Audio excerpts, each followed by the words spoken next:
नमस्कार साथियों, स्वागत है आप सभी का एक बार फिर से। बुद्ध एक व्यक्ति ने जन्म लेकर विश्व को उजागर कर दिया, जिसने अनंत क्षितिज में अपनी आध्यात्मिक ज्योति को चमकाया। उनके अनुयायियों के लिए बुद्ध ने अपनी संदेशों की भाषा के रूप में सत्य को साधारित किया। आइए हम इस अद्भुत यात्रा पर चलते हैं और बुद्ध के दर्शनियों को समझते हैं। गौतम सिद्धार्थ बुद्ध माया देवी और शुद्धोदन राजा के घर में जन्मे थे। वह सामान्य व्यक्ति नहीं थे, बल्कि एक आत्मान्वेषी, एक अलौकिक गुरु थे। उनका जीवन उनके संदेशों का प्रदर्शन करता है। बुद्ध के दर्शनों का मूल आधार उनके 4 महाकार्यों पर आधारित है: जन्म, वृद्धि, रोग और मृत्यु। उन्होंने कहा कि जन्म दुख की जड़ है। उनकी शिक्षा के अनुसार हमें अपने अहंकार और आवेगों से मुक्त होकर मानवता के आदर्श नेतृत्व की ओर आगे बढ़ना चाहिए। बुद्ध ने बहुत सारे महत्वपूर्ण तत्वों को शिक्षा दी। वे न्याय, करुणा, समता और प्रज्ञा की महत्वाकांक्षा बढ़ाने का उपदेश देते थे। इन गुणों के माध्यम से उन्होंने मानवता को समझाया कि शांति, सहजता और सुख का मार्ग सच्चे आत्म प्रत्यक्षता के माध्यम से ही हो सकता है। बुद्ध ने अपने संदेशों को पूरी दुनिया में फैलाया।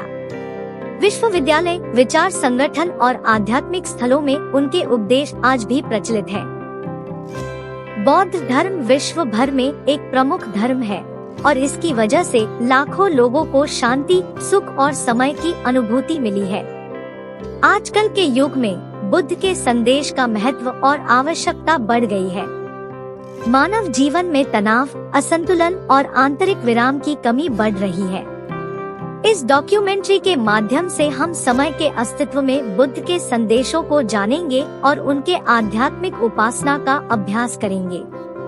आत्म साक्षात्कार के माध्यम से हम अपनी आंतरिक शांति को पुनः प्राप्त कर सकते हैं। इसके लिए हमें ध्यान और अवलोकन की यात्रा पर जाना चाहिए, जहां हम शुद्धता, समता और प्रेम की गहराई में समाहित हो सकते हैं। बुद्ध के संदेश एक उज्जवल भविष्य का संकेत करते हैं, जहां शांति और सहजता स्वयं के लिए आत्मस्थानक का सच होगा। आइए हम सब मिलकर इस महान संदेश को अपने जीवन में अपनाएं और सत्य, प्रेम और आत्मा के माध्यम से अपने और दूसरों के जीवन को बदलें। बुद्ध के संदेशों को आज भी महत्वपूर्ण माना जाता है। उनकी साधना और उपदेशों को अपनाने से हम सच्ची सुख, समृद्धि और मानवता के प्रति समर्पण की प्राप्ति कर सकते हैं। चलिए हम अब उनके जीवन और शिक्षाओं का विश्लेषण करेंगे। बुद्ध की जीवनी और उनकी शिक्षाओं को समझने के लिए हमें उनके बाल्यावस्था से शुरू करना चाहिए। उन्होंने दुख, मृत्यु और अनित्यता की अनुभूति करके सामान्य मनुष्य के जीवन की व्यथाओं को समझा। यही संदेश उनको बौद्धत्व के मार्ग पर चलने के लिए प्रेरित किया। बुद्ध के अनुयायी उनकी उपदेशों को अपने जीवन में अमल में लाने के माध्यम से मानवता के लिए महत्वपूर्ण संदेश बन गए हैं। बौद्ध धर्म दुनिया भर में अपना प्रभाव फैला चुका है और अंतर्राष्ट्रीय समुदाय में बौद्ध धर्मावलंबियों की संख्या दिन प्रतिदिन बढ़ रही है। आज के युग में बुद्ध के संदेश विशेष रूप से महत्वपूर्ण है। तनाव और अशांति से जूझ रहे लोग उनकी संदेशों के माध्यम से मानसिक और आध्यात्मिक शांति का अनुभव कर सकते हैं। ध्यान और मनस्थिरता के माध्यम से हम सच्चे स्वरूप की पहचान करते हैं और मानवीय गुणों का विकास करते हैं। बुद्ध के संदेशों में करुणा और समता की महत्वाकांक्षा होती है। यह हमें खुशहाल और सहज जीवन की ओर आगे बढ़ाती है।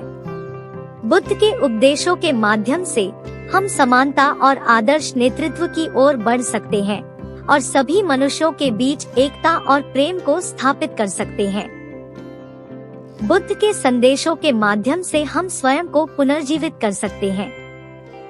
हम एक स्पिरिचुअल जीवन जीने के लिए उनके उपदेशों का पालन कर सकते हैं और मानवता के लिए सकारात्मक परिवर्तन ला सकते हैं। आइए हम सब मिलकर इस महान धर्म को आत्मसात करें। अंगुलीमाल, एक नाम जो धर्म, परिवर्तन और प्रेम की कहानी को संवार देता है। यह कथा हमें दिखाती है कि मनुष्यता के कोई सीमा नहीं होती है और चेतना की शक्ति हमें सबको प्यार और सम्मान से देखने की क्षमता देती है। अंगुलीमाल, जिनका अस्तित्व एक क्रूर और आतंकप्रद राक्षस के रूप में जाना जाता था, वे मानवीयता से दूर थे और शक्ति के लिए हत्या का मार्ग अपनाते थे। परंतु एक दिन जब उन्होंने गौतम बुद्ध के सामने अपने आप को पेश किया, उनका जीवन बदलने के लिए एक अद्वितीय मौका मिला। गौतम बुद्ध जब अंगुलीमाल से मुलाकात की तो वे उनके अंदर के नशे की अनुभूति कर सकते थे। वे उन्हें संपूर्णता की ओर दिखा सकते थे कि अंगुलीमाल भी एक नया मार्ग चुन सकते हैं। गौतम बुद्ध के शिष्य बनने के बाद अंगुलीमाल की जीवन में एक महान परिवर्तन हुआ। उन्होंने हिंसा के स्थान पर प्रेम और सेवा को अपनाया और लोगों की मदद करने के लिए अपने शक्ति का उपयोग किया। वे जीवन का नया अर्थ समझ गए और सभी मनुष्यों के प्रति सम्मान और स्नेह व्यक्त करने लगे। अंगुलीमाल के परिवर्तन की घोषणा लोगों के बीच फैली और वे एक सच्चे समाजसेवक के रूप में पहचाने जाने लगे। उन्होंने जीवन का नया मार्ग चुना और अपनी भूमिका के माध्यम से लोगों को धार्मिकता, प्रेम और सद्भावना के महत्व को समझाने में मदद की। सारनाथ, जहां बुद्ध ने अपने उद्घाटन का पहला प्रदर्शन किया, वहीं भारतीय इतिहास के महत्वपूर्ण स्थलों में से एक है। यहाँ पर बुद्ध ने अपने प्रवचनों के माध्यम से धर्म के महत्वपूर्ण सिद्धांतों की घोषणा की। जब बुद्ध ने सारनाथ में अपने शिष्यों को संग्रहित किया तो उन्होंने धर्म की प्रथम चर्चा की। इस प्रवचन में उन्होंने चार्या, आर्या सत्या, मध्यमा मार्ग और 8 प्रवृत्तियों के बारे में विस्तार से बात की। इस प्रमुख प्रवचन के माध्यम से बुद्ध ने मानवता को धर्म के मार्ग पर प्रेरित किया। सारनाथ के ऐतिहासिक साक्ष्यों के माध्यम से हमें बुद्ध के प्रदर्शन की गहराई समझने का मौका मिलता है। यहाँ की स्तूप, विहार और मौन मंदिर बुद्ध के आदर्शों और उपदेशों की याद दिलाते हैं। यह इंद्रध्वज, अशोक स्तंभ और धर्मचक्र के प्रमुख स्थलों के रूप में भी मशहूर है। सारनाथ आज भी धार्मिक महत्वपूर्णता का सदैव एक केंद्र है। यहाँ हजारों तीर्थयात्री, श्रद्धालु और आध्यात्मिक खोजी आते हैं। यहाँ आप प्राचीन स्मारकों के साथ साथ आधुनिक धार्मिक स्थलों का भी आनंद ले सकते हैं। सारनाथ बुद्ध धर्म की आधारशिला है। यहाँ पर बुद्ध के उपदेशों का आधार रखते हुए धर्म का विस्तार हुआ और यह स्थान वैश्विक बौद्ध समुदाय के लिए महत्वपूर्ण है। सारनाथ ने धर्मचक्र प्रवर्तन की जगह के रूप में महत्वपूर्ण योगदान दिया। इस स्थान का नाम आज भी अंतर्राष्ट्रीय धार्मिक पर्यटन मान्यता प्राप्त है। सारनाथ, जहां धर्म का प्रथम प्रदर्शन हुआ, हमें यह याद दिलाता है कि आध्यात्मिकता की खोज मनुष्य के जीवन में महत्वपूर्ण है। यह स्थान हमें धार्मिक संप्रदायों के बीच एकता और सामंजस्य की शिक्षा देता है। सांची स्तूप, जो मध्य प्रदेश राज्य में स्थित है, धर्म के प्रमुख प्रतीक माना जाता है। यह भारतीय संस्कृति और बौद्ध धर्म के एक महत्वपूर्ण स्थलों में से एक है। आइए हम सांची स्तूप की यात्रा पर निकलें और इस महान स्थल की गहराई में डूब जाएं। सांची स्तूप का निर्माण मौर्य साम्राज्य के समय में हुआ था, जब महात्मा बुद्ध के शिष्य अशोक ने इसे बनवाया। इसका मुख्य उद्देश्य था धर्म के सिद्धांतों को प्रसारित करना और बुद्ध के उपदेशों की याद दिलाना। यह स्तूप एक प्रमुख पिल्लर और त्रिकोणीय छत्र सहित विशाल और शानदार है। सांची स्तूप की विस्तारशील कलाकृतियां और मुगल कालीन परिवर्तनों के बावजूद यह आज भी अपार महिमा की प्रतीक है। इसमें विभिन्न जीवन के प्रतीक और धार्मिक चित्रणों की सुंदरता दिखाई जाती है। यहाँ आप बुद्ध और बौद्ध धर्म के महत्वपूर्ण घटनाओं के बारे में भी जान सकते हैं। सांची स्तूप एक अद्वितीय धार्मिक और ऐतिहासिक स्मारक है।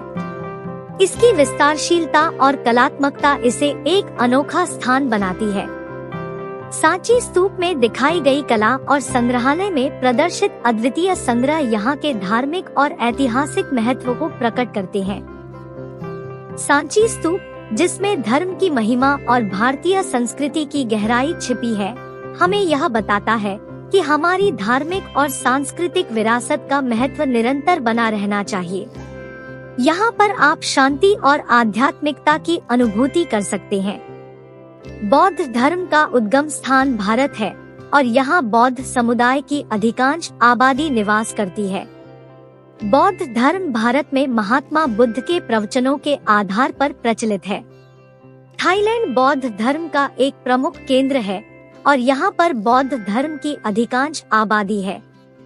थेरावाद बौद्ध धर्म यहाँ प्रचलित है और बौद्ध मंदिर और मूर्तियों की संख्या यहाँ अधिक है। श्रीलंका भी बौद्ध धर्म के प्रमुख पालन करने वाले देशों में से एक है।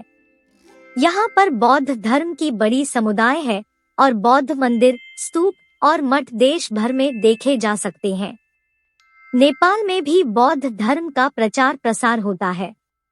यहाँ पर लुम्बिनी महात्मा बुद्ध के जन्मस्थल के रूप में मान्यता प्राप्त है और यह बौद्ध पीठों का महत्वपूर्ण केंद्र है। जापान में भी बौद्ध धर्म के पालन करने वाले लोग हैं। यहाँ पर बौद्ध मंदिर, मोनास्ट्री और सांगो श्राइन जैसे प्रमुख स्थान हैं, जहाँ लोग आध्यात्मिकता का आनंद लेते हैं। म्यांमार में बौद्ध धर्म की विपरीत समुदाय आबादी है।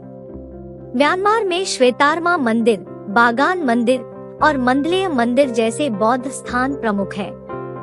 वियतनाम में भी बौद्ध धर्म के अनुयायी हैं और यहाँ पर बौद्ध मंदिर और पगोड़े देखे जा सकते हैं। वियतनाम में महायान बौद्ध धर्म की प्रचलन अधिक है। यह कुछ मुख्य देश है जो बौद्ध धर्म का पालन करते हैं। हालांकि इसके अलावा भी अन्य देशों में बौद्ध समुदाय की मौजूदगी है। ये देश धर्म के महत्वपूर्ण स्थानों, मंदिरों और अध्ययन केंद्रों के रूप में जाने जाते हैं और बौद्ध संप्रदाय की आध्यात्मिक और सांस्कृतिक विरासत को बनाए रखने का काम करते हैं। बौद्ध धर्म का मूल तत्वों में से एक है जीवित प्राणियों की हत्या से त्याग करना। यह नैतिक दिशानिर्देश है जिसे अहिंसा कहा जाता है और जो सभी जीवित प्राणियों के प्रति गैर हिंसा, सहानुभूति और सम्मान को महत्व देता है। यह बौद्ध धर्म के चारों ओर विचारधारा के मूल स्तंभ है। हत्या से त्याग करने का सिद्धांत गहरी रूप से जीवन के सभी रूपों के महत्व को मानता है और सभी प्राणियों के प्रति कृपा और सहानुभूति की भावना को विकसित करने की कोशिश करता है। यह मान्यता करता है कि सभी जीवित प्राणियों में स्वाभाविक मूल्य होता है और उनके साथ प्रेम और सम्मान का व्यवहार करना चाहिए। बौद्ध अनुयायी हिंसा के मार्ग से दूर रहने का प्रयास करते हैं, चाहे वे मनुष्य हो या पशु हो। अहिंसा के अभ्यास में बौद्ध धर्मशास्त्र बिना हत्या के कारण और कष्ट पहुंचाने वाले कार्यों, विचारों और वाणी की रोकथाम के साथ साथ जीवों के प्रति किसी भी प्रकार की हानि से बचने का प्रयास करते हैं। बौद्ध अनुयायी एक गहरे संबंध की भावना विकसित करने का प्रयास करते हैं, जहां सभी प्राणियों के बीच एकता की पहचान की जाती है। जीवित प्राणियों की हत्या से त्याग करने के माध्यम से बौद्ध धर्मशास्त्र न्यायपूर्ण, दयालु और शांतिपूर्ण समाज का निर्माण करने का लक्ष्य रखते हैं। यह समाप्त होता है। चोरी से त्याग करना भी बौद्ध धर्म का महत्वपूर्ण नैतिक सिद्धांत है। इस सिद्धांत का पालन करने के लिए बौद्ध धर्मशास्त्र चोरी की स्वीकार्यता पर सख्त विराम लगाता है और लोगों को उच्चतम नैतिकता के मार्ग पर चलने की सलाह देता है। चोरी करने से त्याग करने का आदर्श बौद्ध धर्म में अदत्तानुपादान के रूप में ज्ञात होता है, जिसका अर्थ है निरादार लेन देन करने से त्याग करना। यह मान्यता करता है कि संयमित और आध्यात्मिक जीवन बसे होने के लिए निरादार लेन देन से त्याग करना आवश्यक है। चोरी करने से त्याग करने के अलावा बौद्ध धर्म में भी अन्य नैतिक सिद्धांतों की महत्वपूर्णता है, जैसे कि सत्य बोलने से त्याग करना, अवैच्छिक सेक्सुअल आराम से त्याग करना और मद्यपान और नशीली सदृशता से त्याग करना। ये सभी नैतिक सिद्धांत बौद्ध अनुयायियों को एक योग्य और उच्चतम जीवन के आदर्श को प्राप्त करने के लिए प्रेरित करते हैं। बौद्ध धर्म में अवैच्छिक संबंधों से त्याग करने का आदर्श बहुत महत्वपूर्ण है। अवैच्छिकता नैतिकता, संतुलन और सहिष्णुता के मूल्यों को स्थापित करने का प्रमुख तत्व है। बौद्ध धर्म में अवैच्छिकता एक श्रामणिक संयम है जो मनोवैज्ञानिक और आध्यात्मिक विकास को प्रोत्साहित करता है। यह संबंध बौद्ध मोनास्टिक समुदाय में अत्यंत महत्वपूर्ण माना जाता है, जहां अवैच्छिकता को ब्रह्मचर्य के रूप में जीवन का एक अभिप्रेत मार्ग मान्यता दी जाती है।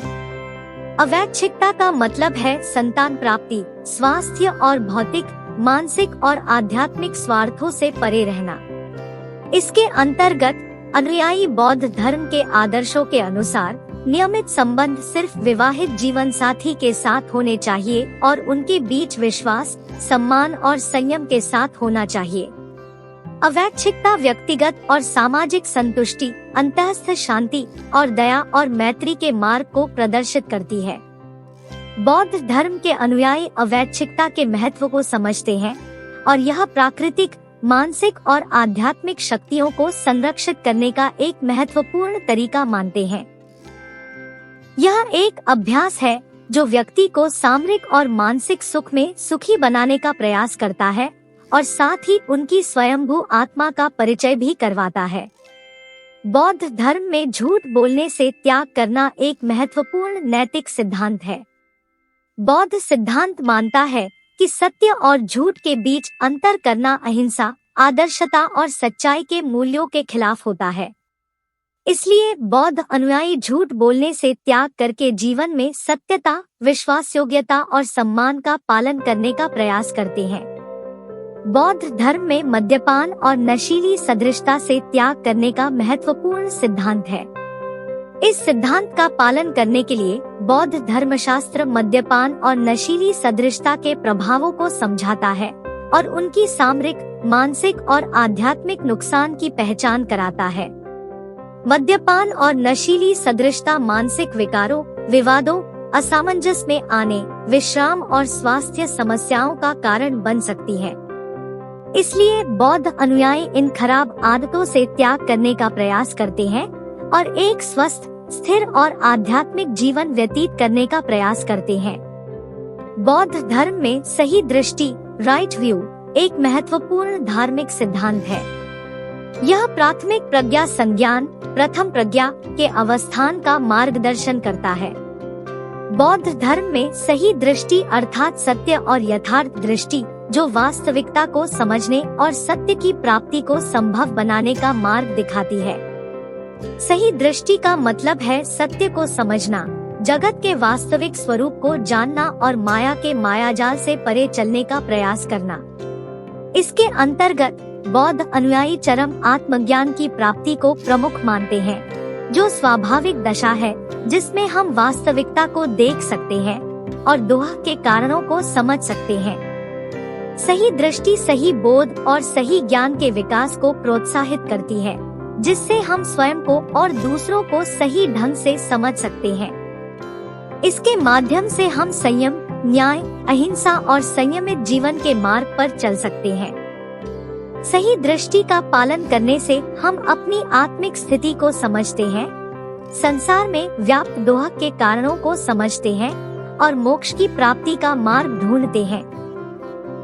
बौद्ध धर्म में सही आकांक्षा, राइट एस्पिरेशन, एक महत्वपूर्ण सिद्धांत है जो हमें 7 सम्यक्त्वाओं की प्राप्ति के लिए प्रेरित करता है। यह हमारे मन की धारणा और चित्त की स्थिति को संपूर्णता और पवित्रता की ओर उन्मुख करने का प्रयास करता है। सही आकांक्षा का मतलब है 7 सम्यक्त्वाओं की प्राप्ति के लिए सही प्रेरणा रखना। इसके अंतर्गत बौद्ध अनुयायी स्वयं को और दूसरों को उच्चतम जीवन मार्ग पर आकर्षित करने का प्रयास करते हैं। सही आकांक्षा उच्चतम मूल्यों और धार्मिक आदर्शों को प्राथमिकता देती है और संसार में सुख और शांति की प्राप्ति के लिए हमें प्रेरित करती है। सही आकांक्षा के अंतर्गत हम ब्रह्मचर्य, त्याग और सेवा की प्रेरणा रखते हैं। हम सबके हित में अपनी भूमिका को निभाने के लिए प्रयास करते हैं और दोह को कम करने का मार्ग ढूंढते हैं। सही आकांक्षा हमें आत्मसंयत्व, सत्य, प्रेम, मुदिता और उपेक्षा के मार्ग पर चलने के लिए प्रेरित करती है। बौद्ध धर्म में सही वाणी, राइट स्पीच, एक महत्वपूर्ण आदर्श है जो हमें वचनों की उच्चता, सत्यता और करुणा के मार्ग पर चलने का प्रेरित करता है। यह हमारे वाणी के माध्यम से सत्य, प्रेम, सहानुभूति और सुधार को प्रकट करने का एक मार्गदर्शक सिद्धांत है। सही वाणी का मतलब है वचनों की सत्यता, प्रेम, संयम और उपयुक्तता का पालन करना।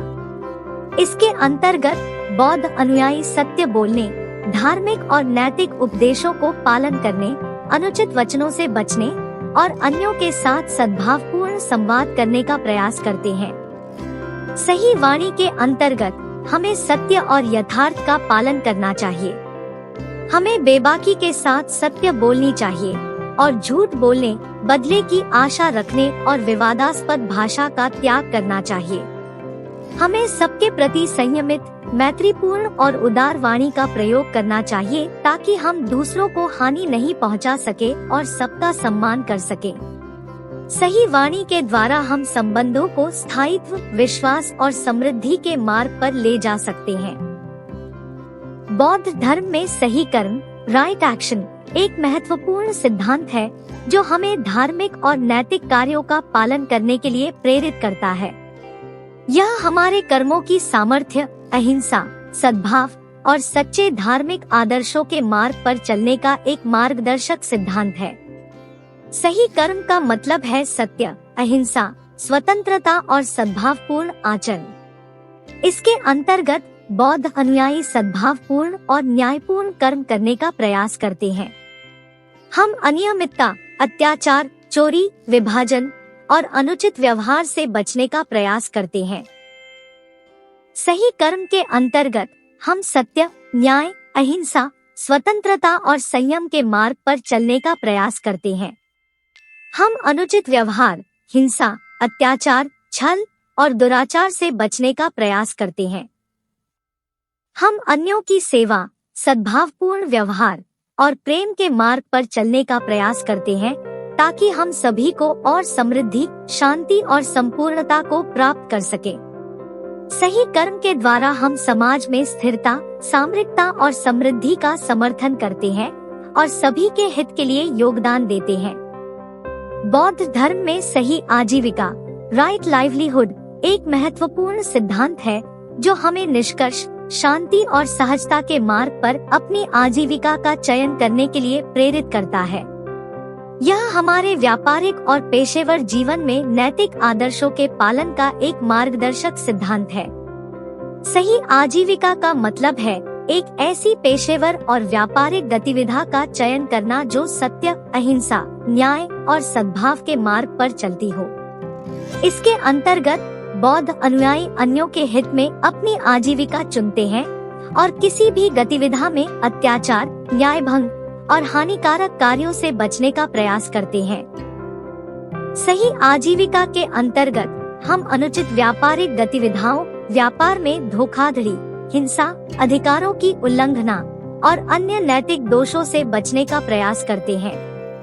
हम न्यायपूर्ण, नैतिक और उच्चतम मूल्यों को अपने कारोबार में शामिल करते हैं और समृद्धि, उद्धार और सामरिकता को प्रमोट करने का प्रयास करते हैं।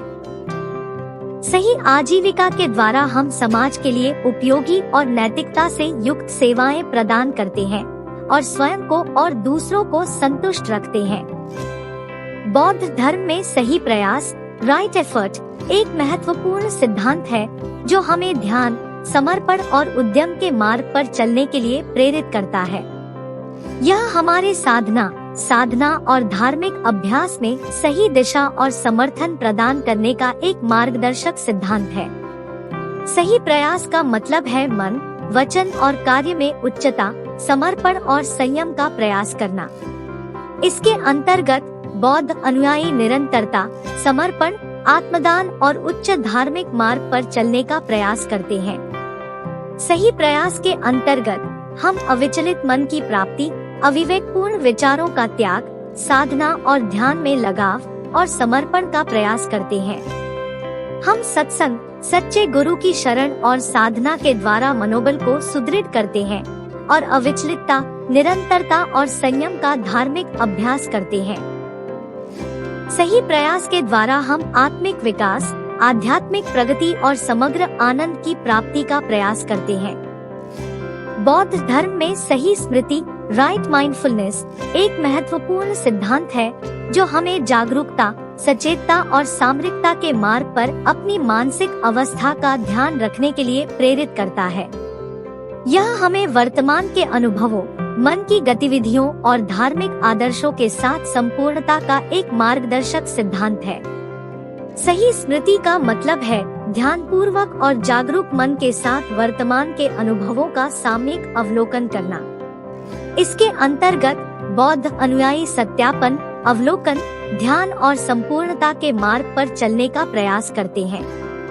सही स्मृति के अंतर्गत हम अपने मन की गतिविधियों, विचारों, भावनाओं और शरीर के अनुभवों के प्रति समय समय पर जागरूकता रखते हैं। हम अविचलितता, सत्यापन और साधना के माध्यम से मन की शांति, स्वयं विकास और संयम का प्रयास करते हैं। हम ध्यान, धारणा, विमर्श और संयम के माध्यम से मन की सामरिकता और स्वयं के परिवर्तन का प्रयास करते हैं। सही स्मृति के द्वारा हम अपनी मानसिक अवस्था को नियंत्रित करते हैं और आनंद, सुख और आत्मिक शांति की प्राप्ति का प्रयास करते हैं। बौद्ध धर्म में सही समाधि, राइट कंसंट्रेशन एक महत्वपूर्ण सिद्धांत है जो हमें एकाग्रता, ध्यान और मन की स्थिरता के मार्ग पर अपने मन को समाधान में लाने के लिए प्रेरित करता है। यह हमारे मन को शांत, स्थिर और प्रशांति पूर्वक संकेत करने का एक मार्गदर्शक सिद्धांत है। सही समाधि का मतलब है मन को नियंत्रित करके उच्च स्तरीय ध्यानी स्थिति में लाना। इसके अंतर्गत बौद्ध अनुयायी ध्यान, मनन और धारणा के माध्यम से एकाग्रता और मन की स्थिरता का प्रयास करते हैं। सही समाधि के अंतर्गत हम मन की विक्षिप्तता, अविचलितता और अशांति को नियंत्रित करने के लिए ध्यान और विश्राम के तकनीकों का प्रयोग करते हैं। हम अंतरंग और बहिरंग समाधि के माध्यम से अपने मन को आत्मानुभव, सत्यापन और मुक्ति की ओर ले जाने का प्रयास करते हैं। सही समाधि के द्वारा हम मन की ऊर्जा को संयमित करते हैं और आत्मिक विकास, उद्धार और शांति की प्राप्ति का प्रयास करते हैं। पाली सुत्तों को बौद्ध धर्म के महत्वपूर्ण लेखों का संग्रह माना जाता है। ये पाली भाषा में लिखे गए बौद्ध कानून के भाग है और धर्म शिक्षा, तत्व विचार, विज्ञान और अनुभव के विविध पहलुओं पर ध्यान केंद्रित करते हैं। ये सुत्त विभिन्न प्रकार की शिक्षाएं, प्रवचन, दर्शन और समय समय पर बौद्ध गुरु गौतम बुद्ध द्वारा दिए गए उपदेशों को संकलित करते हैं। पाली सुत्तों में विभिन्न विषयों पर चर्चा की जाती है, जैसे चतुर्निकाय सत्य, चतुर्निकाय वाक्य सुत्तक, आत्म अभिमान सुत्तक, कर्म फल सुत्तक, उपाधि सुत्तक, विमुक्ति सुत्तक, अनिच्छा सुत्तक और शमथ विपश्यना सुत्तक आदि। ये सुत्त धार्मिक, तात्विक और आध्यात्मिक ज्ञान का एक बहुमूल्य स्रोत है और बौद्ध संघ के सदस्यों के लिए मार्गदर्शन प्रदान करते हैं। पाली सुत्तों के माध्यम से हम बुद्ध द्वारा प्रदान किए गए उपदेशों का अध्ययन करके अपने मन को शुद्ध कर, अनुभव को समझकर और धर्म पथ पर निरंतर अग्रसर रह सकते हैं। इन सुत्तों के माध्यम से हम अपनी अज्ञानता को दूर करके ज्ञान और बोधि का प्राप्त कर सकते हैं और धार्मिकता, समता, करुणा और शांति की प्राप्ति के लिए अपने जीवन को एक महान उद्देश्य के रूप में अभिवृद्धि कर सकते हैं। भारतीय इतिहास में स्तंभ और शिलालेख एक महत्वपूर्ण विधान है जो दिवंगत युगों की ज्ञानवर्धक संकेतों और विवरणों को संग्रहित करते हैं। ये शिलालेख और स्तंभ आकृतियां पत्थर, पथरीला, मेटल या अन्य स्थलीय सामग्री से निर्मित होती है और प्राचीन काल से ही उपयोग में लाई जाती रही है। स्तंभ और शिलालेख बौद्ध, जैन और हिंदू धर्म के प्रमुख चर्चों, मंदिरों, विहारों, शहरों और स्मारकों पर पाए जाते हैं। इन लेखों में धार्मिक और ऐतिहासिक विषयों पर जानकारी, व्याख्यानों, विचारों, संकेतों और आदर्शों को व्यक्त किया जाता है। ये स्तंभ और शिलालेख आधिकारिक विद्यापीठों के अधिकारी, अभियंताओं और ऐतिहासिक अनुसंधानकर्ताओं को महत्वपूर्ण संकेत प्रदान करते हैं जो इतिहास, संस्कृति, धर्म और साहित्य के क्षेत्र में अध्ययन करते हैं। इन लेखों के माध्यम से हम भारतीय इतिहास और संस्कृति की समृद्धि, प्राचीन ज्ञान, तात्विकता और साहित्यिक विरासत को समझ सकते हैं। स्तंभ और शिलालेखों के प्रमुख उदाहरण शांतिनिकेतन, सांची स्तूप, कैलासनाथ मंदिर, कोणार्क सूर्य मंदिर, सुदामा गुफा, अजंठा गुफा, धामगार, महाबलीपुरम रथ, बोरा गुफा, नागार्जुन कोंड और नागार्जुन कोंडा आदि हैं। ये स्तंभ और शिलालेख उपयोगी साक्ष्य हैं, जो हमें भारतीय इतिहास और संस्कृति के प्राचीन ज्ञान की गहराई को समझने में मदद करते हैं। बौद्ध त्रिपिटक। बौद्ध त्रिपिटक बौद्ध धर्म के महत्वपूर्ण ग्रंथों का संग्रह है। यह त्रिपिटक सिद्धार्थ गौतम बुद्ध और उनके शिष्यों द्वारा कहे गए बोधिसत्व के शिक्षाओं को संकलित करता है। त्रिपिटक 3 मुख्य भागों से मिलकर बना होता है: सूत्र पिटक, धर्म संग्रह, विनय पिटक, विनय और अभिधर्म पिटक, तत्वज्ञान। लुम्बिनी अभिलेख। लुम्बिनी अभिलेख बौद्ध धर्म के संबंध में महत्वपूर्ण शिलालेख है। इसमें बौद्ध धर्म के संबंध में सूचना दी गई है और यह लुम्बिनी में बुद्ध के जन्म स्थान के पास मिला था। कनिष्का महास्तूप। कनिष्का महास्तूप में पाए गए हस्तलिखित पाठ संचिकाएं बौद्ध धर्म के बारे में महत्वपूर्ण जानकारी प्रदान करती है। यह महास्तूप संग्रहालय सांची में स्थित है और इसमें बौद्ध ग्रंथों के अवशेष मिले हैं। ये बौद्ध हस्तलिखित पाठ संचिकाएं महत्वपूर्ण धार्मिक, दार्शनिक और ऐतिहासिक ज्ञान की संग्रहणी है और बौद्ध धर्म की मूलभूत सिद्धांतों को प्रकट करती है। किसी ऐतिहासिक व्यक्ति को समझने के लिए हमें उस व्यक्ति के जीवन, कार्य, विचार, सामरिक और सांस्कृतिक परिवेश को समझने की आवश्यकता होती है। निम्नलिखित कदम एक ऐतिहासिक व्यक्ति को समझने में मदद कर सकते हैं। प्राथमिक तथ्यों का अध्ययन। सबसे पहले हमें उस व्यक्ति के बारे में मौखिक और लिखित स्रोतों का अध्ययन करना चाहिए। ऐतिहासिक रिकॉर्ड्स, प्राचीन पाठ, लेख, जीवनी, पत्रों आदि को पढ़कर हम उस व्यक्ति के जीवन के प्रमुख तथ्यों और घटनाओं को जान सकते हैं। समकालीन संदर्भ का अध्ययन। उस व्यक्ति के जीवन को समझने के लिए उसके समय के सामाजिक, राजनीतिक, सांस्कृतिक और आर्थिक संदर्भ का अध्ययन करना आवश्यक होता है। उस समय की घटनाओं, राजनीतिक प्रणालियों, आधारभूत सांस्कृतिक मान्यताओं और संगठनों के बारे में जानकारी हमें उस व्यक्ति के जीवन की समझ में मदद कर सकती है। सामरिक और राजनीतिक संघर्ष का अध्ययन। जीवनी के साथ साथ हमें उस व्यक्ति के सामरिक और राजनीतिक संघर्ष को समझने की आवश्यकता होती है। यह सांघवी और युद्ध संघर्षों, व्यापारिक या राजनीतिक समझौतों और उसके व्यक्तिगत और सामाजिक संघर्षों की जानकारी के माध्यम से संघर्ष की महत्वपूर्णता को समझाता है। आध्यात्मिक और दार्शनिक प्रतिभा का अध्ययन। यदि उस व्यक्ति ने आध्यात्मिक और दार्शनिक जगत में महत्वपूर्ण योगदान दिया है, तो हमें उसके धार्मिक और तात्विक विचारों को समझने की कोशिश करनी चाहिए।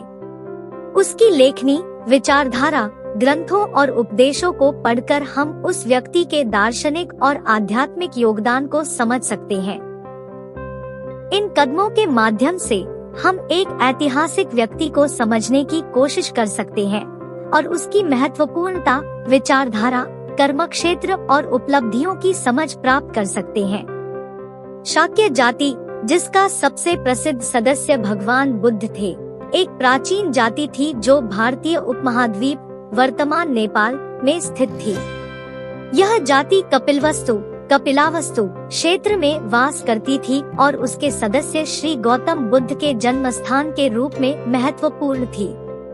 शाक्य जाति विशेषतः वैदिक क्षत्रियों की एक उपजाति मानी जाती थी। उनका जीवन विशेष रूप से क्षत्रिय राजकुमारों, योद्धाओं और नेताओं के रूप में व्यतीत होता था। हालांकि बुद्ध के प्रेरणा और बोधिचित्त के पश्चात उन्होंने अपनी जाति और बाहरी सामाजिक भूमिका को त्याग दिया और बौद्ध धर्म की प्रेरणा देने के लिए संन्यास ग्रहण किया। बुद्ध के जन्मस्थान के साथ साथ शाक्य जाति ने उनके शिष्यों के रूप में भी महत्वपूर्ण भूमिका निभाई। उन्होंने धार्मिक और आध्यात्मिक शिक्षा को संघात्मक रूप से बढ़ावा दिया और बौद्ध धर्म को प्रसारित किया। शाक्य जाति अब भी विद्यमान है और उन्हें विशेष आदर्श और पहचान दिया जाता है, क्योंकि वहाँ के लोग मान्यताओं और ऐतिहासिक वारसे को महत्व देते हैं। शाक्य जाति के सदस्य अपने धार्मिक और सांस्कृतिक गतिविधियों में सक्रिय रहते हैं और बौद्ध धर्म के महत्वपूर्ण स्थलों को धार्मिक यात्राओं का केंद्र बनाते हैं। श्रमण शब्द संस्कृत शब्द है जिसका अर्थ होता है तपस्वी या सन्यासी। श्रमण शब्द विभिन्न आध्यात्मिक और दार्शनिक धर्मग्रंथों और अनुसरणीय धर्म संप्रदायों में प्रयुक्त होता है। श्रमण शब्द का प्रयोग बौद्ध धर्म और जैन धर्म के सन्यासी और साधुओं के लिए किया जाता है। श्रमण धर्मग्रंथों और पाठशालाओं के अनुसार श्रमणों का उद्देश्य आत्मज्ञान, मोक्ष और दुखों से मुक्ति की प्राप्ति है। श्रमणों का जीवन सादगी, तपस्या, अहिंसा, वैराग्य और ज्ञान के पुरस्कार पर आधारित होता है। वे सामान्यतः यात्रा करते हैं, संगठित समुदायों में रहते हैं, व्रतों और उपासनाओं का पालन करते हैं, ध्यान और धारणा की प्रयास करते हैं और अल्प भोजन करते हैं। श्रमणों का उद्देश्य अपने मन को शुद्ध करके स्वयं को ब्रह्मचर्य, अहिंसा, सत्य और अपरिग्रह में स्थित करना होता है। वे साधारणतया समाज के बाहर रहते हैं और आध्यात्मिक अभ्यास और उद्धार के लिए अपने जीवन को समर्पित करते हैं। त्याग, रिनंसिएशन, एक महत्वपूर्ण आध्यात्मिक सिद्धांत है जो विभिन्न धार्मिक और दार्शनिक परंपराओं में प्रचलित है। इसका मतलब होता है व्यक्ति द्वारा सामाजिक, सांसारिक और भौतिक बंधनों और आस्थाओं का त्याग करके आध्यात्मिक और आंतरिक सुख की प्राप्ति करना।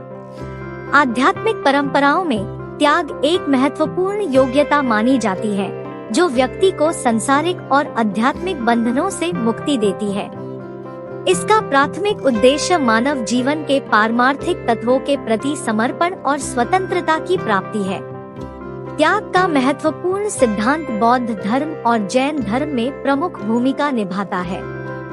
बौद्ध धर्म में भगवान बुद्ध ने संसार के सब दुखों के कारणों को समझने के बाद त्याग का मार्ग प्रदान किया। जैन धर्म में त्याग को आत्मविकास के लिए महत्वपूर्ण और आवश्यक माना जाता है, जहां सांसारिक आस्थाओं के त्याग द्वारा सिद्धार्थ की प्राप्ति होती है। त्याग से व्यक्ति अपनी आस्थाओं, अहंकार, भोग, संपत्ति, राजनीति और अभिमान को त्याग कर मानसिक शांति, आत्मसंयम और आध्यात्मिक प्रगति की प्राप्ति करता है। यह आध्यात्मिक अनुभव निर्वाण और मुक्ति की प्राप्ति के लिए महत्वपूर्ण अभ्यास है। अस्थायी जीवन और जागरण, एस्थेटिक लाइफ एंड अवेकनिंग, धार्मिक और आध्यात्मिक प्रयासों के महत्वपूर्ण पहलू हैं। यह अनुभव करने का एक मार्ग है जो मनुष्य को आत्मा की सत्यता और आध्यात्मिक ज्ञान की प्राप्ति के प्रति प्रेरित करता है। अस्थायी जीवन एक श्रमण या सन्यासी के रूप में अर्थात वानप्रस्थ या संयमन द्वारा अपनाया जा सकता है। इसमें व्यक्ति सामाजिक और सांसारिक बंधनों को त्याग कर एक संयमित और सरल जीवन जीता है। अस्थायी जीवन में साधक ध्यान, तपस्या, स्वाध्याय और अहिंसा के माध्यम से अपनी आत्मा की अनुभूति और परमात्मा की प्राप्ति की खोज करता है। जागरण या बोध, अवेकनिंग, व्यक्ति के आत्मा के संपूर्ण ज्ञान और सत्य के प्रति जागरूकता है। यह आत्मिक अनुभव, सत्यानुभव और संसार की मिथ्या प्रकृति की प्राप्ति के माध्यम से होता है। जागरण आत्मा की स्वाभाविक शक्ति को जानने और अपनाने की प्रक्रिया है जो सत्यता, शांति, आनंद और समृद्धि की प्राप्ति में माध्यमिक भूमिका निभाता है। अस्थायी जीवन और जागरण के माध्यम से व्यक्ति अपनी मानसिक, शारीरिक और आध्यात्मिक आवश्यकताओं को समझता है और आत्मा के साथ एक मिलन की अनुभूति करता है। इस प्रक्रिया में व्यक्ति का ज्ञान विकास होता है, उसे सत्य की अधिकारिता होती है और वह अपने जीवन को धार्मिक और आध्यात्मिक उद्देश्यों के लिए आवंटित करता है। बुद्ध, जो गौतम बुद्ध या सिद्धार्थ गौतम के नाम से भी जाने जाते हैं, तपस्या, जीवन और जागरण के संदर्भ में एक महत्वपूर्ण व्यक्ति हैं। उनके शिक्षाओं और जीवन के अनुभवों से प्रेरित होने वालों के लिए वे आध्यात्मिक ज्ञान और मुक्ति की खोज में महत्वपूर्ण रहे हैं। अपने जागरण से पहले सिद्धार्थ गौतम एक राजकुमार के रूप में आनंदमय और सुखी जीवन बिता रहे थे। हालांकि उन्होंने विचारशीलता का अनुभव करके सामाजिक और सांसारिक बंधनों को त्याग कर सत्य की खोज की। उन्होंने नगर छोड़कर तपस्या और ध्यान का अभ्यास किया और निर्वाण की प्राप्ति के लिए जीवन का अस्थायी रूप अपनाया। अपनी तपस्या के दौरान सिद्धार्थ गौतम ने भूख, ठंड और भय के साथ सामर्थ्य का अभ्यास किया। वे तपस्या के माध्यम से मन की निग्रह करने और अज्ञान के अंधकार से पार पाने की कला सीखते रहे। अंततः उन्होंने बोधि वृक्ष के नीचे वैशाली में निर्वाण की प्राप्ति की और एक संपूर्ण बुद्ध बन गए। बुद्ध के जागरण के द्वारा वे न केवल अपनी आत्मा की सत्यता की अनुभूति करते रहे, बल्कि अन्यों के लिए भी उद्धार का मार्ग प्रशस्त करने का संदेश दिया। उनके शिक्षाओं के अनुसार मानव दोहक से मुक्ति प्राप्त कर सकता है और आत्मा की स्वतंत्रता और संपूर्णता का अनुभव कर सकता है। बुद्ध के जागरण के बाद उन्होंने अपना समय उपदेश और धर्म की प्रचार करने में लगाया। उन्होंने विभिन्न स्थानों पर यात्राएं की और अपने शिष्यों के साथ धर्म का प्रचार किया। इन यात्राओं और संघ के विकास के माध्यम से उन्होंने धर्म के सिद्धांतों को व्यापक रूप से प्रसारित किया और बहुत से लोगों को धार्मिक अनुभव की प्रेरणा दी। बुद्ध और संघ के सदस्यों की पहली यात्रा बोधगया की ओर थी, जहां उन्होंने बोधि वृक्ष के पास बोध गया हासिल किया था। वहां से वे सार्वजनिक तौर पर अन्य शहरों में धर्म का प्रचार करने के लिए निकले।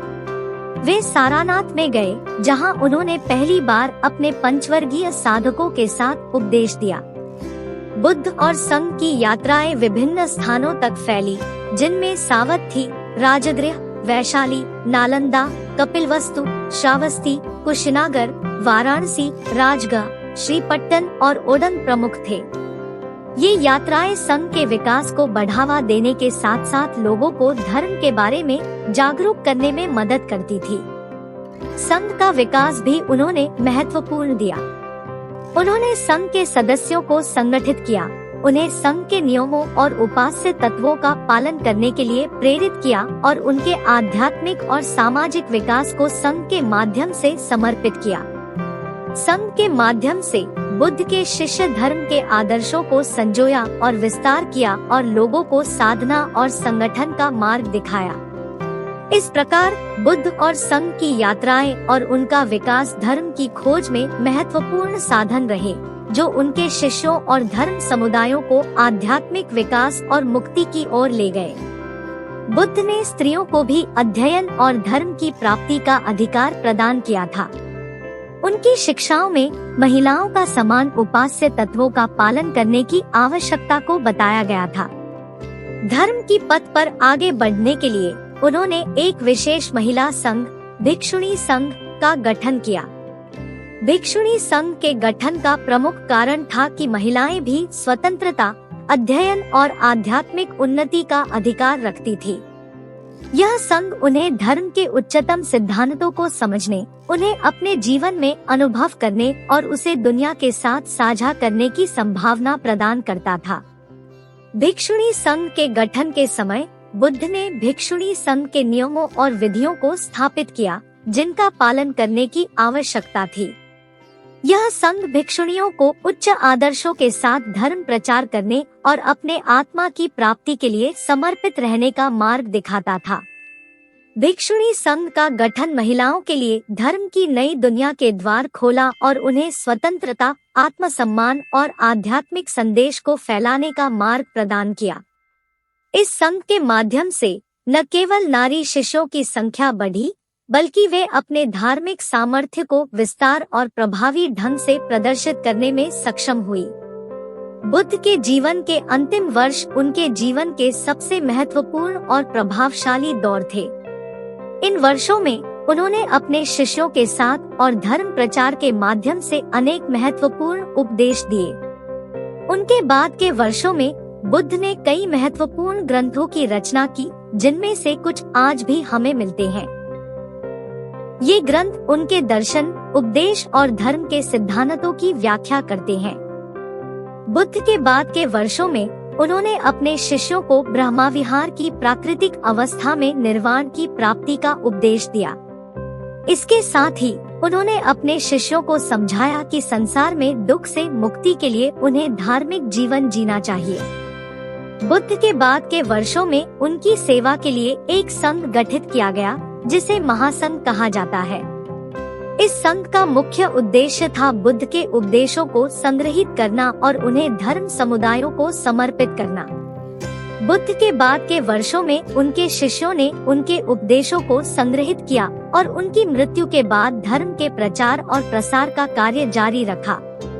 इसके परिणाम स्वरूप बुद्ध के उपदेश दुनिया भर में फैले और धर्म समुदाय बढ़े। उनके बाद के वर्षों में उनके शिष्यों द्वारा संगठित धर्म समुदाय के साथ बुद्ध का धार्मिक योगदान आज भी हमारे जीवन में प्रभावशाली रहता है। बुद्ध के अंतिम दिनों में उन्होंने अपने शिष्यों को अपने निकट बुलाया और उन्हें धर्म के महत्वपूर्ण तत्वों की और अपने उपदेशों की पुनरावृत्ति की अभिलाषा व्यक्त की। उनके पास आने वाले दिनों में उन्होंने अपने शिष्य आनंद को सम्मानित किया और उन्हें उनके धार्मिक योगदान का महत्व बताया। उन्होंने शिष्यों को समझाया कि उनका जीवन अपने उपदेशों के अनुसार जीना चाहिए और अपने धार्मिक साधना में समर्पित रहना चाहिए। बुद्ध के अंतिम दिनों में उन्होंने शिष्यों के सामर्थ्य को बढ़ाने के लिए धर्म प्रचार और प्रसार का आदेश दिया। वे अपने उपदेशों को फैलाने और उनके आत्मीय संबंधों को स्थायी बनाने के लिए शिष्यों को प्रेरित किया। बुद्ध के परिनिर्वाण के दिन उन्होंने अपने शिष्य आनंद के पास गए और उन्हें अपने परिनिर्वाण के बारे में बताया। उन्होंने कहा कि जीवन की प्रकृति अनिश्चित है और इसलिए हमें धर्म मार्ग पर आगे बढ़ना चाहिए। उन्होंने अपने शिष्यों से कहा कि वे आपसी प्यार और समझदारी से संगठित रहें और धर्म के प्रचार में अग्रसर रहें। बुद्ध के परिनिर्वाण के दिन उन्होंने शांति और संतुष्टि के साथ शारीरिक मृत्यु की। इस आध्यात्मिक घटना के बाद उनके शिष्यों ने उनके शरीर का ध्यान रखा और उसे धार्मिक संदेश के लिए समर्पित किया। बुद्ध के परिनिर्वाण के बाद उनके शिष्यों ने उनके उपदेशों को संग्रहित किया और धर्म के प्रचार का कार्य जारी रखा। उनके धार्मिक संदेश की प्रचार प्रसार आज भी चलता है और उनके जीवन और उपदेशों की महिमा हमें प्रेरणा देती है। बुद्ध के अंतिम दिनों के बाद उनके परिनिर्वाण के बाद कई महत्वपूर्ण घटनाएं घटीं जो उनके बाद के धर्म समुदाय के विकास और प्रसार में महत्वपूर्ण योगदान की। एक महत्वपूर्ण घटना थी धर्म संघ की स्थापना। धर्म संघ उनके शिष्यों द्वारा गठित किया गया था और इसका मुख्य उद्देश्य था उनके उपदेशों को संग्रहित करना और उनके धार्मिक आदेशों का पालन करना। धर्म संघ के माध्यम से बुद्ध के उपदेशों का प्रसार हुआ और बहुत सारे शिष्य इसमें संगठित हो गए। एक और महत्वपूर्ण घटना थी धर्म शास्त्रों की रचना। उनके परिनिर्वाण के बाद उनके उपदेशों को संग्रहित किया गया और धर्म शास्त्रों की रचना हुई। इन शास्त्रों में बुद्ध के उपदेश, उनके धार्मिक सिद्धांतों की व्याख्या और ध्यान की विधियां सम्मिलित है। ये धर्म शास्त्रों ने उनके उपदेशों को लंबी अवधि तक संग्रहित रखा और उनके बाद के समय में भी धर्म समुदाय के लिए महत्वपूर्ण रहे। दूसरी महत्वपूर्ण घटना थी संघ के विस्तार की। बुद्ध के बाद धर्म संघ ने विभिन्न भूमियों में फैलना शुरू किया और विभिन्न देशों में बौद्ध धर्म का प्रसार हुआ। इससे बौद्ध धर्म ने विभिन्न देशों में प्रभाव डाला और अनेक समुदाय बौद्ध धर्म को अपनाने लगे। इन सभी घटनाओं के माध्यम से बुद्ध के बाद के समय में उनके उपदेशों और धर्म सिद्धांतों का प्रसार हुआ और धर्म समुदाय बढ़ता रहा। उनके उपदेशों की प्रमाणित सत्यता, ध्यान की विधियों का महत्व और धर्म के नैतिक मूल्यों का प्रचार आज भी चल रहा है और लोगों को सत्य, संयम, सम्मान और शांति की ओर प्रेरित कर रहा है।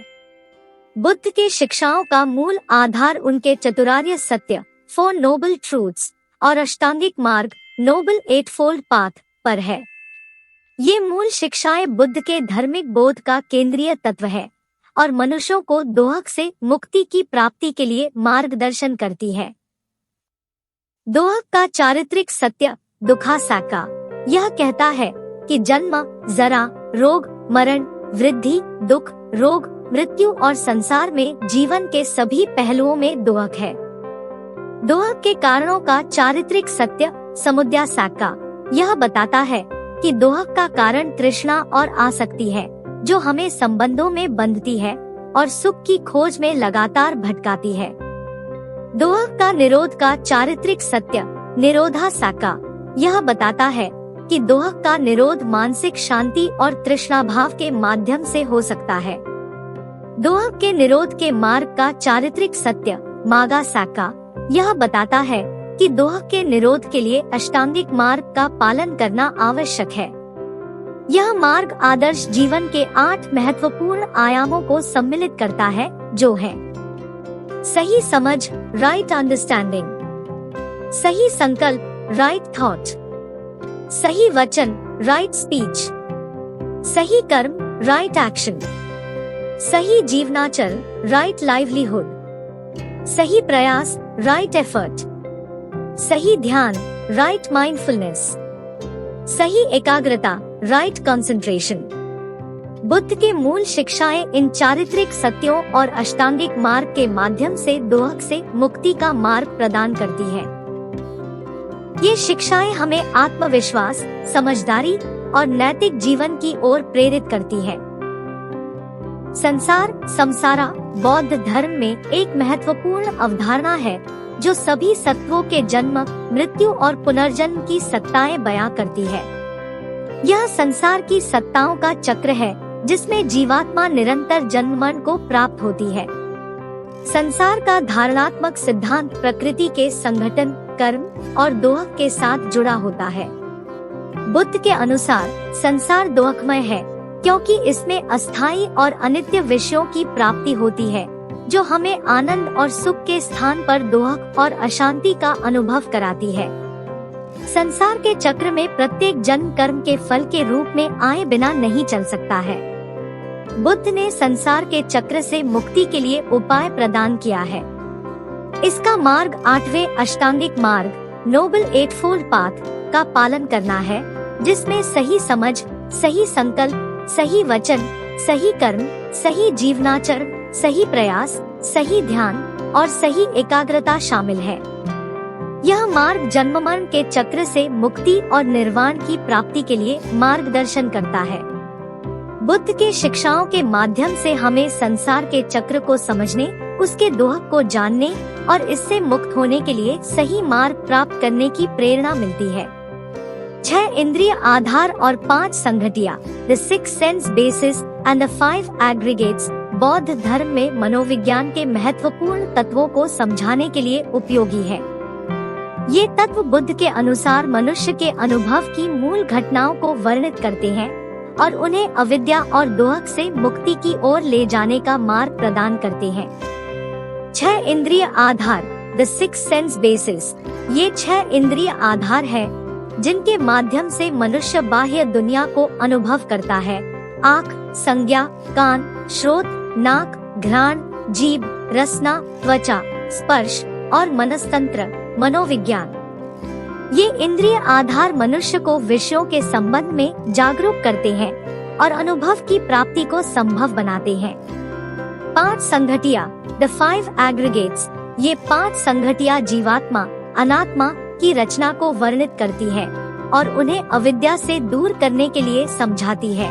रूप, शरीरीय रूप, वेदना, अनुभव, संज्ञा, संकेत, संस्कार, मानसिक और कायिक क्रियाएं और विज्ञान, ज्ञान और जागरूकता। इन संगतियों का सहयोग व्यक्ति के अनुभव को निर्माण करता है और अविद्या के मार्ग से मुक्ति के लिए उन्हें विश्लेषण करना आवश्यक है। इन 6 इंद्रिय आधार और 5 संगतियों के माध्यम से हम अविद्या की पहचान करते हैं, उसकी उत्पत्ति और दोहक के कारणों को समझते हैं और अनंतिम रूप से उससे मुक्ति प्राप्त करते हैं। बुद्ध के शिक्षाओं के माध्यम से हमें ये तत्व समझने में सहायता मिलती है और जीवन को एक विशुद्ध, जागृत और सत्य के मार्ग पर ले जाती है। अवतरण निर्माण, डिपेंडेंट ओरिजिनेशन, बौद्ध धर्म के एक महत्वपूर्ण सिद्धांत है जो अविद्या और दोहक के कारणों के संबंध में समझाता है। यह एक प्रतिक्रियात्मक प्रकृति के सिद्धांत है जिसमें सत्ताओं के जन्म, अस्तित्व और दोहक के प्रतिसंबंध में संबंध वर्णित किए जाते हैं। अवतरण निर्माण के अनुसार सभी धार्मिक और मानसिक प्रवृत्तियां और अनुभव सत्ताओं के संबंध में एक दूसरे से प्रतिसंबंधित होते हैं। इसके अनुसार अविद्या, अज्ञान, सत्ता के जन्म, मरण और संसार के चक्र के प्रतिसंबंध का मूल कारण है। अविद्या से आश्रित होकर संसार में सत्ता 5 संगतियों का रूप लेती है, जो 5 संकरियों के रूप में ज्ञान, विचार, विमानसिकार, नाम रूप और आयुष्य के रूप में वर्णित होते हैं।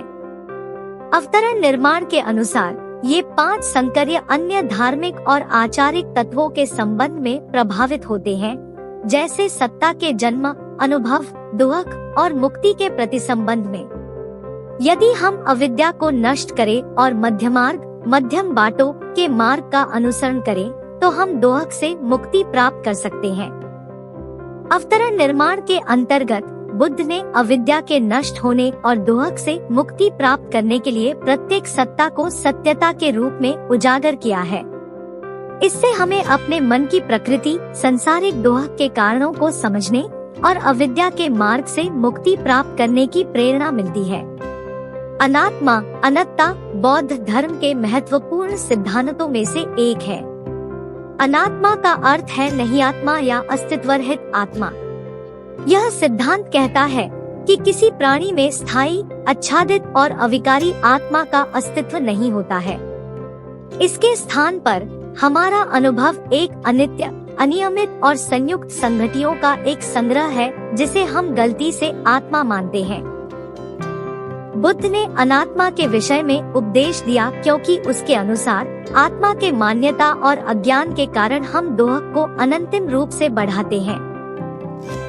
व्यक्ति अनात्मा का ज्ञान प्राप्त करके और संसार में मान्यता के बंधन से मुक्त होकर अद्वितीयता और मोक्ष की प्राप्ति कर सकता है। अनात्मा का सिद्धांत बताता है कि हमारे शरीर, मन और विचार संगठन को हम आत्मा के रूप में नहीं मान सकते हैं। यह अनात्मा सिद्धांत हमें अपने अनुभव को निरंतर अवलोकित करने, वैराग्य, विरक्ति को समझने और स्वाभाविक तत्व की प्राप्ति के मार्ग पर अग्रसर होने की सीख देता है। यह अनात्मा सिद्धांत हमें आत्माहंकार के मिथ्या धारणाओं को छोड़कर सत्यता, बोधिचित्त, जागृत मन और मुक्ति की प्राप्ति के लिए प्रेरित करता है। मुक्ति के लिए मार्ग, द पाथ टू लिबरेशन, बौद्ध धर्म में महत्वपूर्ण है। बुद्ध ने अपने उपदेशों में एक अंतर्निहित मार्ग का वर्णन किया है, जिसे आर्याष्टांगिक मार्ग या 8वें मार्ग कहा जाता है। यह मार्ग संयम, सत्य, शील, ध्यान और प्रज्ञा की अभ्यास और विकास पर आधारित है। यह मार्ग सत्य के मार्ग पर चलने के लिए मार्गदर्शक है और सांसारिक दोहक से मुक्ति की प्राप्ति के लिए साधनाएं प्रदान करता है। आर्याष्टांगिक मार्ग, द नोबल एटफोल्ड पाथ, इस प्रकार है। सम्यक दृष्टि, राइट व्यू, सत्य की समझ, कर्म और कर्मफल के नियमों की समझ। सम्यक संकल्प, राइट इंटेंशन, शुद्ध मनोवृत्ति और सही उद्देश्यों की प्रेरणा। सम्यक वच, राइट स्पीच, सत्य, मितभाषण, प्रिय वचन और निर्मल वचन के पालन। सम्यक कर्म, राइट एक्शन, कर्मों में सत्य, अहिंसा और चोरी के प्रतिबंध का पालन।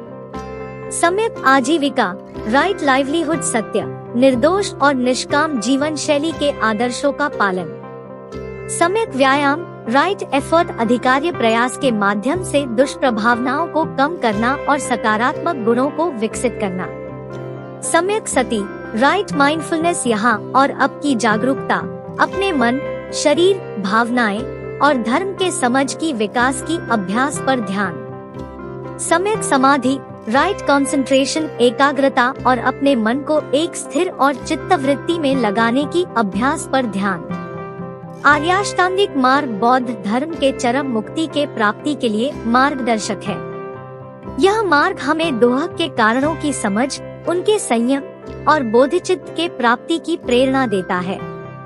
इसके माध्यम से हम सत्यता, आत्मविकास और सात्विक जीवन के मार्ग पर अग्रसर होते हैं।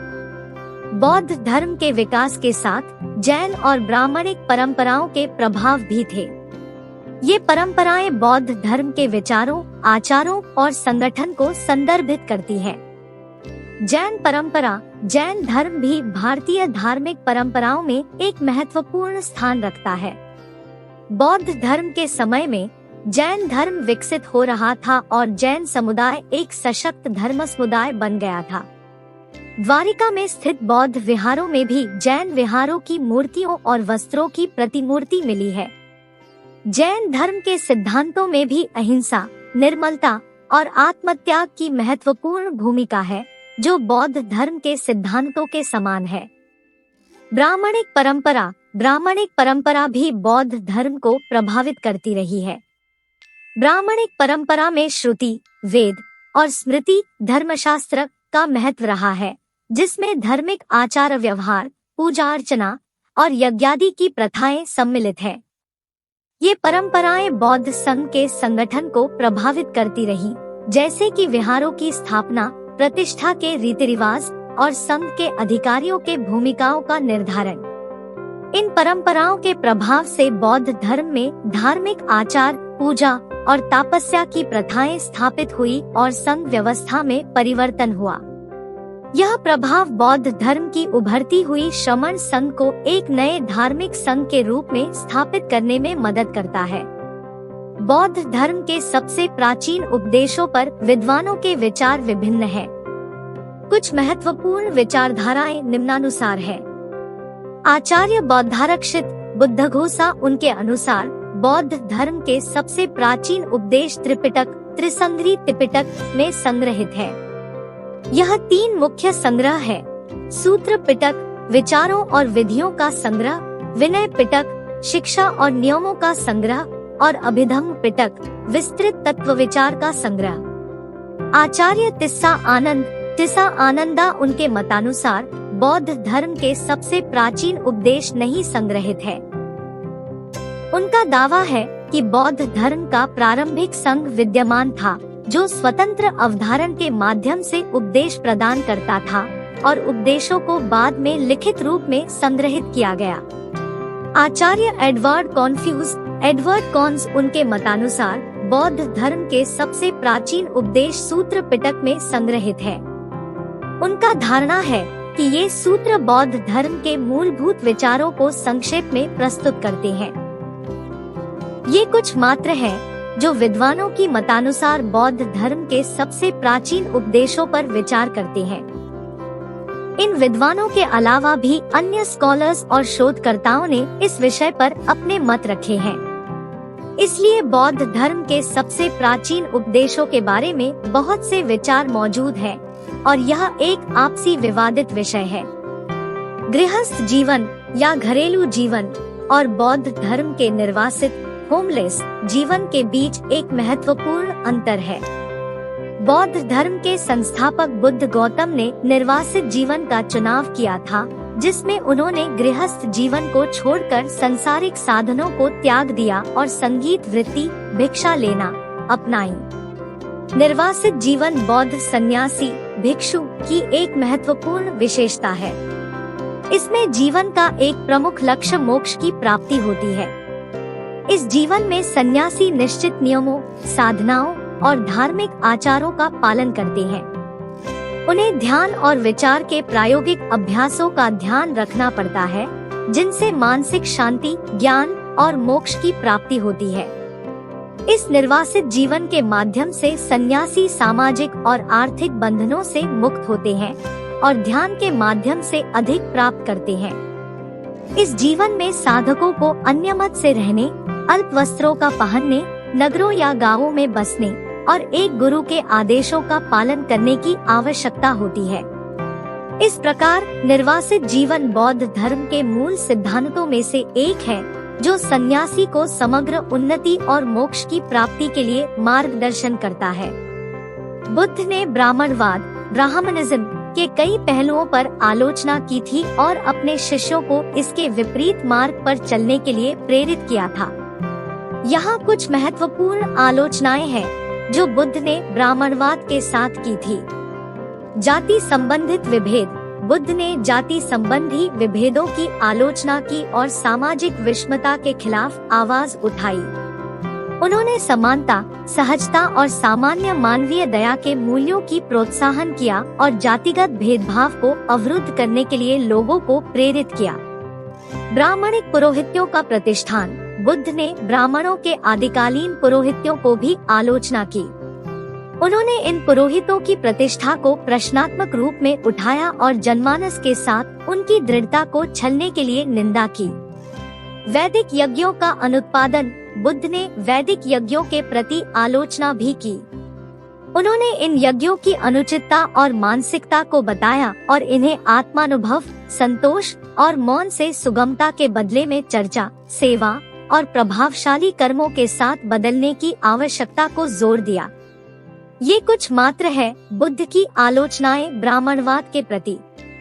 बुद्ध के द्वारा प्रचारित विचार और सिद्धांतों ने ब्राह्मणवाद की संवेदनशीलता और बाध्यता को चुनौती दी और भारतीय धार्मिक साहित्य और चिंतन पर गहरा प्रभाव डाला। बुद्ध की सामाजिक राजनीतिक शिक्षाएं उनके समय के सामाजिक और राजनीतिक परिदृश्य के संदर्भ में महत्वपूर्ण हैं। वे न केवल धार्मिक तत्वों पर बल देते थे, बल्कि उन्होंने समाज और राजनीति में सुधार के लिए भी अपने सिद्धांतों को अग्रसर किया।